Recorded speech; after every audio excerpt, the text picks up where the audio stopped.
On a crisp October morning 3 years ago, two young men set out on what was supposed to be the adventure of a lifetime climbing the legendary El Capitan in Yosemite National Park. Benjamin Wilder, 24, and Miles Reeves, 25, were seasoned climbers, best friends since college, and always chasing the next big route. They had their whole lives ahead of them, but somewhere along the sheer granite face of one of the most iconic cliffs in the world, they simply vanished. No calls, no messages, no sign of struggle, just an abandoned campsite frozen in time. For 3 years, their families, friends, and investigators searched high and low, but El Capitan gave up no secrets. That is, until a routine hike turned into a nightmare when a hiker's dog made a discovery no one was ready for. The morning fog clung to the cliffs as Riley Patel and their German Shepherd, Ranger, cut through the wilderness on a shortcut they'd taken 100 times before. Ranger, a failed canine dog with an incredible nose, suddenly stopped and began barking frantically near a split boulder. Riley thought it was just some lost gear, maybe an old tent buried in the rocks.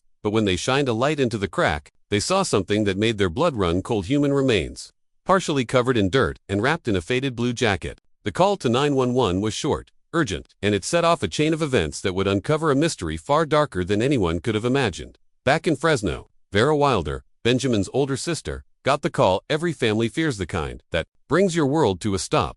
Sheriff Boyd Tanner arrived at her door with news that shattered what little peace she had left. The remains found in Yosemite belonged to Miles, not Benjamin. It was both a relief and a fresh wound. Miles was gone, but there was still hope that her brother might be out there somewhere. But as the search teams combed through the area, all signs pointed to one chilling truth: Benjamin had disappeared under circumstances no one could explain. As the investigation reopened, Vera began piecing together the last days of her brother's life. She found pay stubs from Hartley Ranch, a sprawling 3,000-acre property bordering Yosemite. Her brother had worked there for weeks before the climb. So had Miles.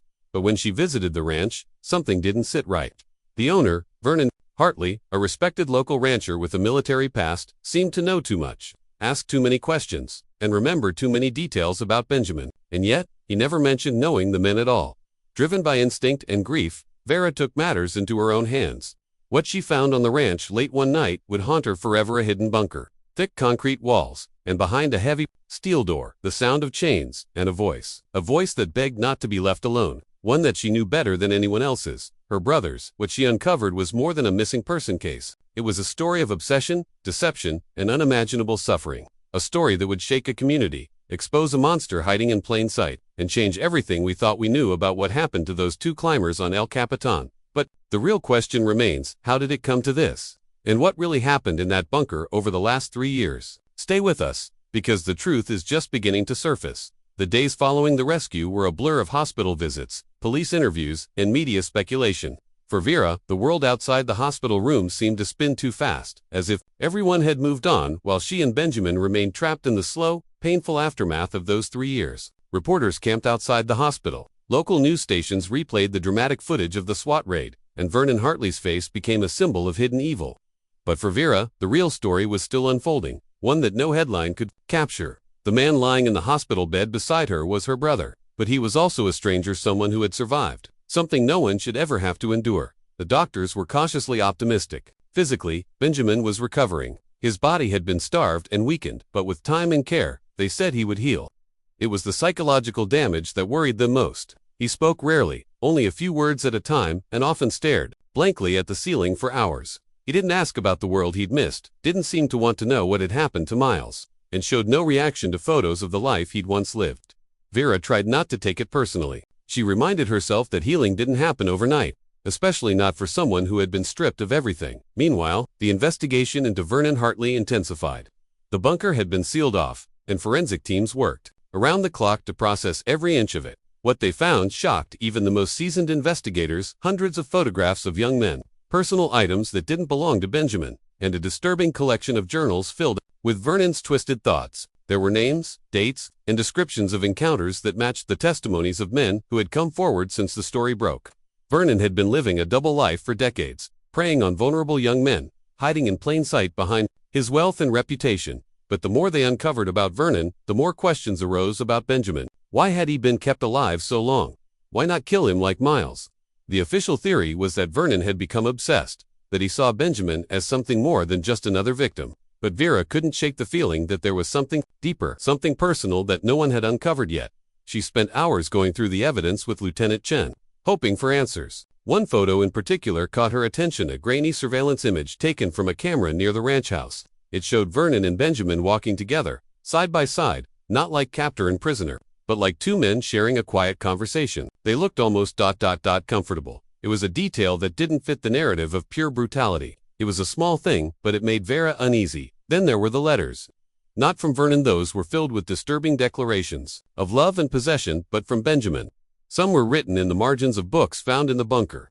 Others scribbled on scraps of paper hidden in the lining of his clothes. They were short, often just a few sentences, but they hinted at something more complicated than simple captivity. One read, asterisk, he says, I belong here, that I'm safe, but I don't feel safe. I feel like I'm disappearing. Another, asterisk, I tried to fight him, I tried to run, but he always finds me. Asterisk, the words haunted Vera. They painted a picture of a slow, psychological unraveling. A battle not just for survival, but for identity. Benjamin hadn't just been held against his will, he had been made to doubt his own reality. Vernon hadn't just locked him away, he had tried to rewrite him. The media, of course, latched on to the most sensational parts of the case. Vernon Hartley, the respected rancher turned predator, the secret bunker, the missing climbers. But for Vera, the real tragedy was the slow erosion of her brother's spirit. She had seen him at his strongest, laughing, climbing, pushing himself to the edge of human endurance. Now, he barely spoke, barely moved. And yet, she couldn't stop hoping that one day, he would wake up and remember who he was. But the deeper Vera dug, the more she realized that the truth about what happened on El Capitan wasn't just about Vernon Hartley. There were inconsistencies in the timeline, gaps in the records, and a lingering sense that something had been deliberately covered up. Why had Vernon gone to such lengths to hide Miles's death? Why had he built the bunker so long before either of them had even come into his life? And what about the other men who had worked on the ranch? Had they known? Had they suspected? Vera couldn't ignore the feeling that Vernon hadn't acted alone. There were too many unanswered questions, too many coincidences. And then there was the ranch itself. Even after Vernon's arrest, the workers remained loyal, refusing to speak to investigators. Some had disappeared altogether, leaving behind no forwarding addresses or contact information. It was as if the entire operation had been designed to protect something far bigger than one man's crimes. The sheriff and Lieutenant Chen remained cautious. They warned Vera not to chase ghosts, not to let grief and anger cloud her judgment. Vernon was in custody. Benjamin was safe. That should have been enough. But Vera knew better. She had heard the voice in the bunker. She had seen the fear in Benjamin's eyes. And she knew that whatever had happened to him wasn't just the result of one man's madness. Something else had been going on at Hartley Ranch, something that Vernon had gone to great lengths to protect. And as much as the authorities wanted to close the case, Vera couldn't shake the feeling that the worst of it was still buried, hidden in the granite, waiting to be found. And then, one night, as she sat beside Benjamin's bed, he whispered something that made her blood run cold.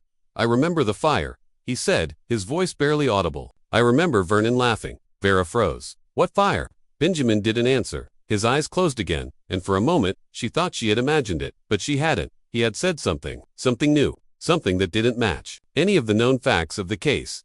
Because there had been no fire. Not in the official reports, not in the crime scene photos, not in any of the evidence collected from the bunker. But Benjamin remembered one, and that meant there was more to the story, much more. The investigation into Vernon Hartley didn't stop the day the bunker was breached. In fact, it only just began. What started as a missing persons case had unraveled into something far more sinister, a web of secrets buried beneath decades of quiet power and control. Vernon wasn't just a rancher with a dark side, he was a predator who had operated in the shadows for years, leaving behind only whispers and unexplained disappearances. Now, with his arrest, those whispers turned into testimonies, and the silence that had protected him for so long was finally breaking. Within days, more men came forward. Some had worked on the ranch, others had passed through town looking for temporary jobs, and a few had been backpackers who stopped by the property for help with a broken-down vehicle. Their stories varied in detail but followed the same horrifying pattern: drugs slipped into drinks, waking up disoriented and violated, threats if they tried to speak out. Vernon had always been careful, but he'd also been bold, believing he was untouchable in his own kingdom. And for years, he had been right. The media descended on Yosemite like a swarm, camped outside the courthouse, the sheriff's office, even Vera's home. Reporters wanted interviews, experts wanted to analyze Vernon's psychology, and conspiracy theorists spun theories about secret tunnels and hidden victims. But for Vera, the noise was just that, noise. The real story was still unfolding, and it wasn't one that could be reduced to headlines or viral clips. Benjamin remained in the hospital, physically recovering but emotionally distant. The doctors called it progress when he started eating on his own, when he held a cup without trembling, when he looked directly at Vera for more than a few seconds. But the man who had once scaled cliffs with fearless determination now flinched at sudden movements, avoided eye contact with strangers, and rarely spoke. When he did, it was often just a single word, barely above a whisper, sometimes a name, sometimes a place, sometimes nothing that made sense at all. Vera spent every day at his bedside, holding his hand, reading to him, telling him about the world he had missed. She brought him photos, old climbing magazines, even his favorite playlist on her phone. But nothing seemed to pull him back completely. He was there, but not really there, and she knew it would take more than time to bring him back from where he had been. Meanwhile, Vernon sat in a holding cell, awaiting trial. He had waived his right to bail, and his lawyers were already preparing an insanity defense. The public, still reeling from the details of his crimes, wanted blood. But the deeper Vera looked into the case, the more she realized that Vernon hadn't acted alone. There were too many unanswered questions, too many inconsistencies in the timeline, and too many people who had either turned a blind eye or actively helped cover things up. The ranch hands who had worked for Vernon were questioned, but most claimed ignorance. They said they never saw anything, never heard anything unusual. Some had even left the area entirely, disappearing before investigators could press them further. One worker, a young man named Kyle, agreed to talk under the promise of immunity. What he revealed was chilling. Vernon had a routine. Every few months, he would take a new man into the bunker, sometimes keeping them for days, sometimes weeks. The ranch hands knew better than to ask questions. Vernon paid well, and he had a way of making people disappear if they got in his way. Kyle's testimony led investigators to a hidden storage locker near the ranch, where they found a collection of personal items: watches, wallets, backpacks, driver's licenses. None of them belonged to Benjamin or Vernon. They were from other men who had never been reported missing, men whose families might never know what happened to them. The discovery sent shockwaves through the investigation. Vernon wasn't just a kidnapper, he was a collector. A man who had built a life around controlling others, around taking what he wanted without consequence. But the most disturbing part was that some of the items were recent, not just from 3 years ago, not just from the time Benjamin was taken, but from within the last year. That meant Vernon had been active, that he had taken someone else, while the world believed Benjamin was the only victim. And if that was true, then there were still people missing. Still families searching for answers. Still bodies hidden somewhere in the mountains. Vera couldn't stop thinking about it. She pored over police reports, cross-referenced missing persons cases, and reached out to advocacy groups for victims of long-term captivity. She started speaking publicly, not just about her brother, but about the failures of the system that had allowed Vernon to operate for so long. Her voice became a rallying point for survivors, for families who had been ignored, for people who had lived in fear of men like Vernon. But with the attention came danger. One night, she found a package on her doorstep, no return address. Just a small box sealed with tape.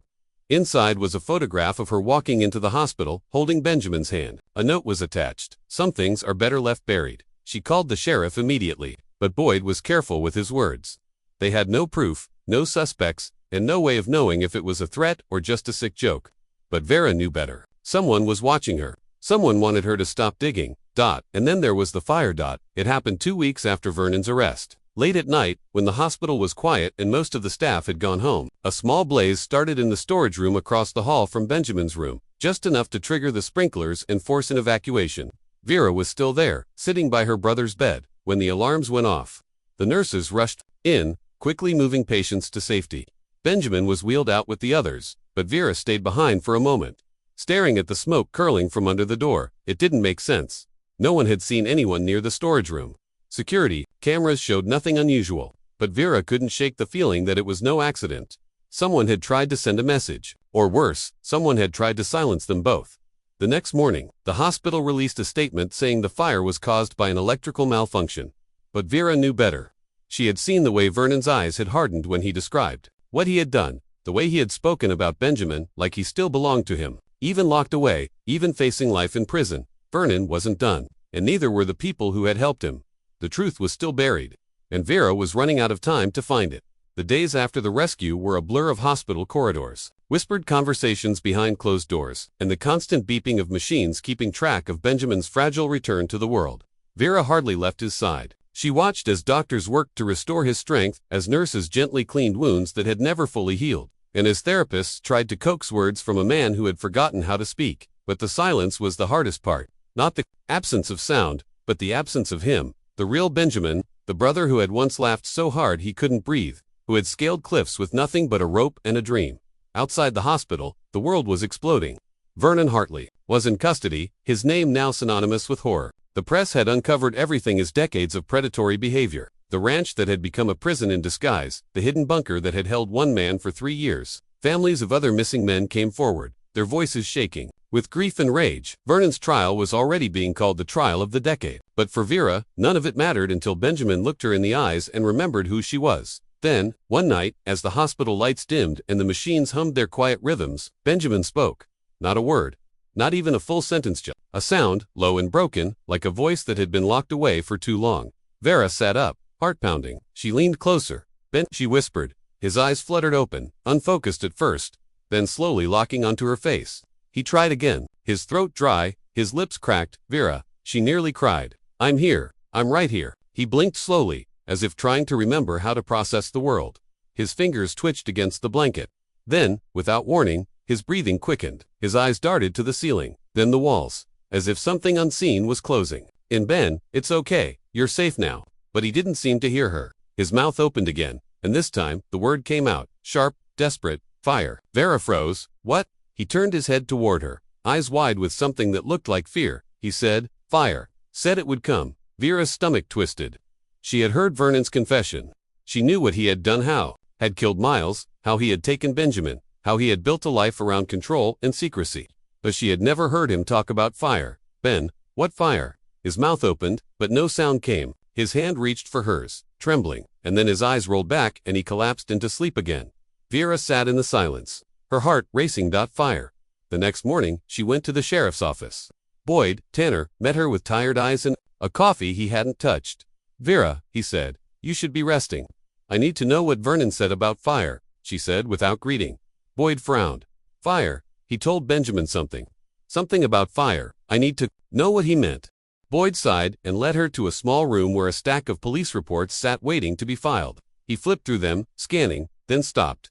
Here, he muttered, handing her a page. Vernon mentioned it during his interrogation, said he had a plan for if things ever went wrong. Vera read the words, her breath catching in her throat. Asterisk, I had contingencies. If they ever tried to take him from me, I'd burn it all down. The ranch, the records, the past, it would all go up in smoke. He was mine. No one else would have him. Asterisk, she looked up at Boyd, her voice barely a whisper. He's going to try to destroy everything. Boyd's face darkened.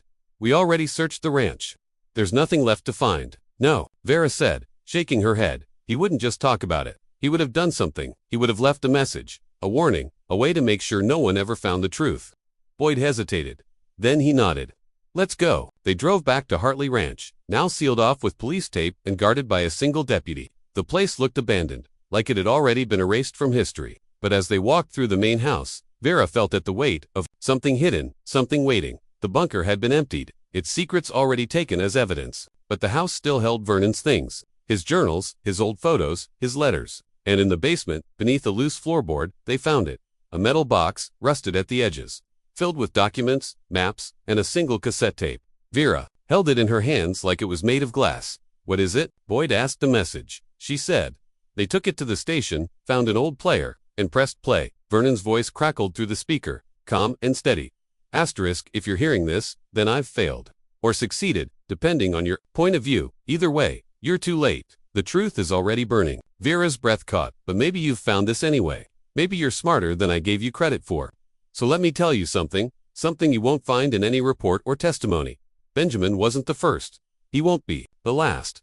And the fire. It's not just about destruction. It's about purification. About cleansing the world of those who don't understand love like mine. Vernon paused, and when he spoke again, his voice was softer, almost tender. You think I'm a monster, but I loved him. I kept him safe. I gave him everything he needed. You'll never understand what we had. And now, you'll never know what else could have been. Asterisk, the tape ended with a hiss of static. Vera stared at the recorder, her hands shaking. Hiding something bigger, she said. He's not just talking about the ranch, he's talking about more people. More victims. Boyd looked at her, his face grim. We need to find out what he meant, and we need to do it fast. But before they could act, the phone rang. It was the hospital. Benjamin had woken up again, and this time, he was screaming. The hospital room was quiet, except for the steady beep of monitors and the occasional rustle of sheets as Benjamin shifted in his sleep. Vera sat beside him, her hand never leaving his, her mind replaying everything she had learned in the last few days. Vernon Hartley had confessed to everything: Miles's murder, Benjamin's captivity, the calculated rock slide that had buried one body while keeping the other hidden in plain sight. The man who had seemed so composed, so helpful, so human, had turned out to be a monster wearing a mask of respectability. And yet, as much as Vernon's confession had answered, it had also raised new questions that gnawed at Vera late into the night. The authorities were calling it a closed case. Vernon was in custody, awaiting trial for murder, kidnapping, and sexual assault. More victims were coming forward, men who had worked on the ranch or passed through town, all with similar stories of drugged drinks, unwanted advances, and threats if they spoke out. Vernon had been a predator for decades, hiding in plain sight, protected by his wealth, his reputation, and the silence of those he had victimized. But for Vera, the story didn't feel finished. It started with a phone call from Lieutenant Chen late one evening. "We found something," she said, her voice low. "In Vernon's personal files, a ledger. It's not just about money. It's a list of names, dozens of them." Vera's pulse quickened. Names of who? Workers, mostly. Some from the ranch, some from other places. But there are notes next to some of them. Dates, locations. One of them matches the name of the ranch hand who disappeared 2 years ago. Kyle Ramirez. Remember him? Vernon's lead worker. He vanished after a cattle drive. The official report said he probably just left town. Vera remembered. Kyle had been one of the few ranch hands who had spoken to investigators after Vernon's arrest. He had given a short statement, then disappeared before they could ask follow-up questions. "Did Vernon say anything about him?" Vera asked. "No, but the entries in the ledger, they look like logs, like Vernon was tracking something. Some of the names are crossed out. Some have question marks.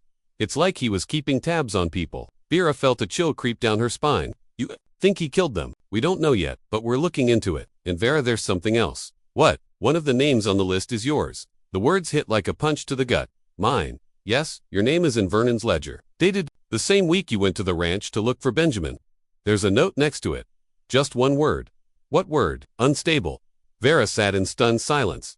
"He thought I was unstable." "It's not just that. There are other notes. Asterisk, persistent, dangerous, needs containment. Asterisk." Vera's hands trembled. "He was watching me. We think he might have been for a while. We found surveillance footage in his house, the hospital, even your catering business. He had cameras set up near your apartment. We're still going through everything." Vera's stomach twisted.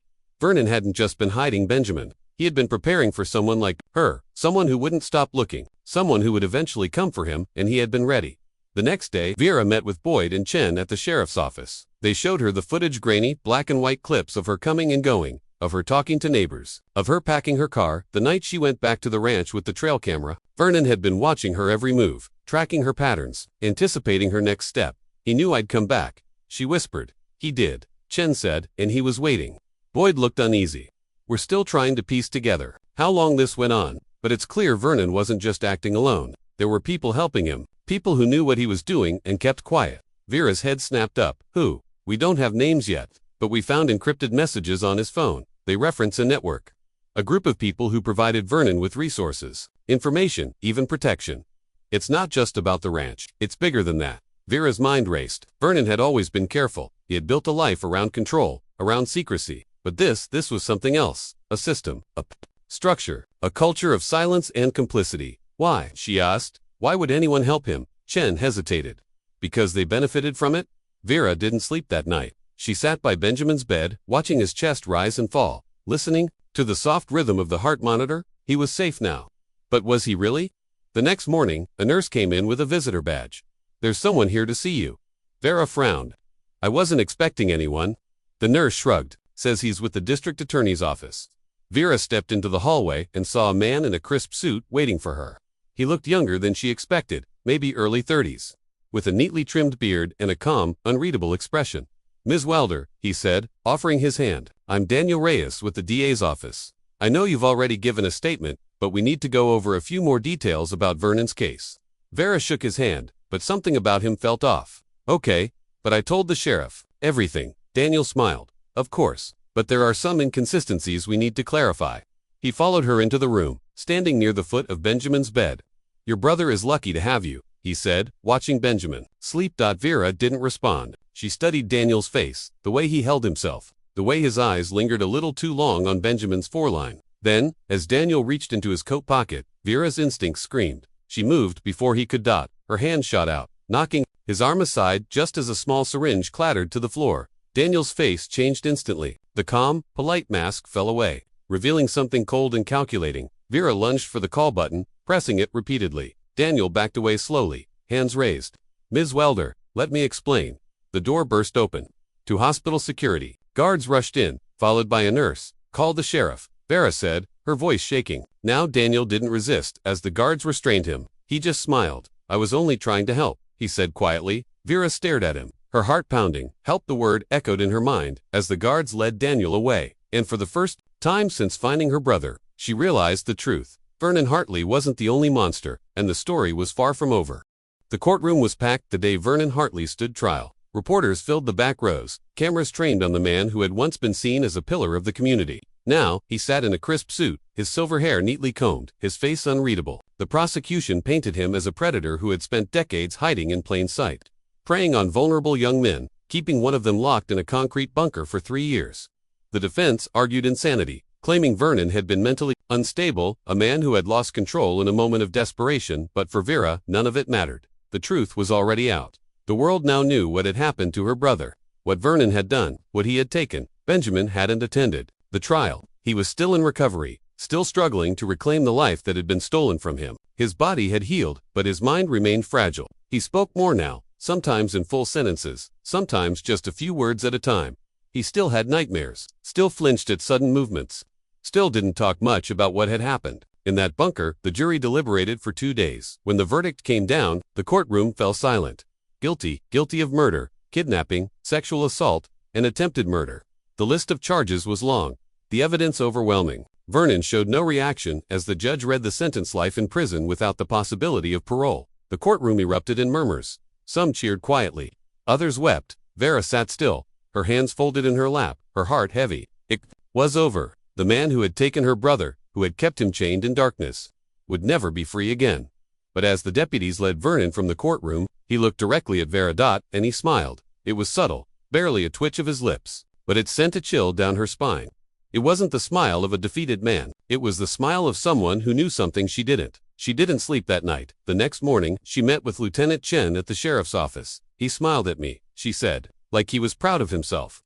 Chen frowned. "He's a narcissist. He probably enjoyed the attention." "No," Vera said, shaking her head.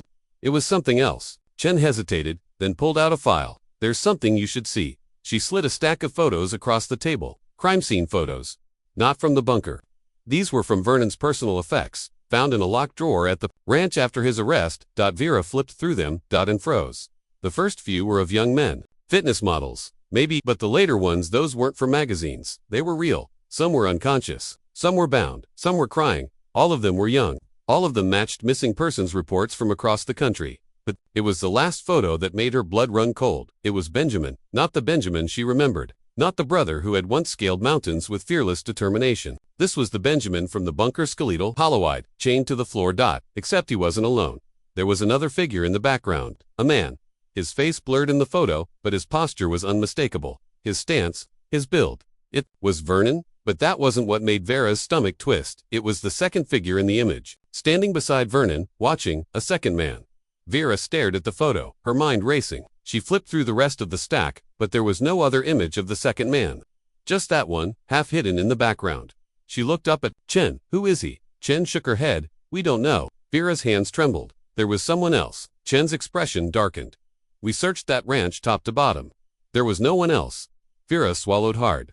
"Then, who is he?" The question lingered in the air. The next day, Vernon was transferred to a maximum security prison. His attorneys had requested solitary confinement, citing threats from other inmates. The prison granted the request without question. 3 days later, Vernon was found dead in his cell. Official cause of death, suicide, but the details were buried in red tape. The security footage was mysteriously erased. The guards on duty that night were reassigned without explanation. Vernon's cell was cleaned within hours. It was as if he had planned it. Vera got the call from Chen late that night. "We lost him," Chen said, her voice tight. No note, no signs of struggle, just gone. Vera didn't say anything for a long time. Then she asked the question that had been burning in her mind. "Since the trial, did he have a visitor that day?" There was a pause. "Yes," Chen admitted, "a private attorney. Out of state, paid in cash." Vera's heart pounded. "Did you get a name?" "No, but we got a description." She listened as Chen read it aloud.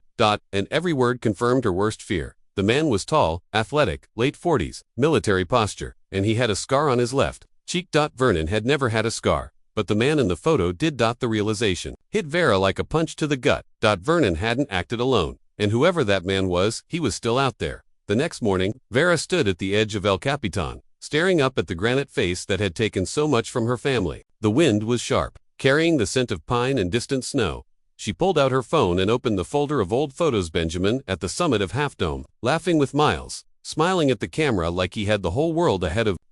She touched the screen, zooming in on one of the images, and in the background, barely visible, was a man watching from a distance, a man with a scar on his cheek, a man who had been standing near the trail the day Benjamin and Miles disappeared, a man who had been watching all along, and now, he was watching her. The wind howled through the valley, and Vera knew the story wasn't over. Not yet. The courtroom was quiet the day Vernon Hartley was sentenced. The media had moved on to newer, flashier crimes. But for Vera and the families of his victims, this was the moment that mattered.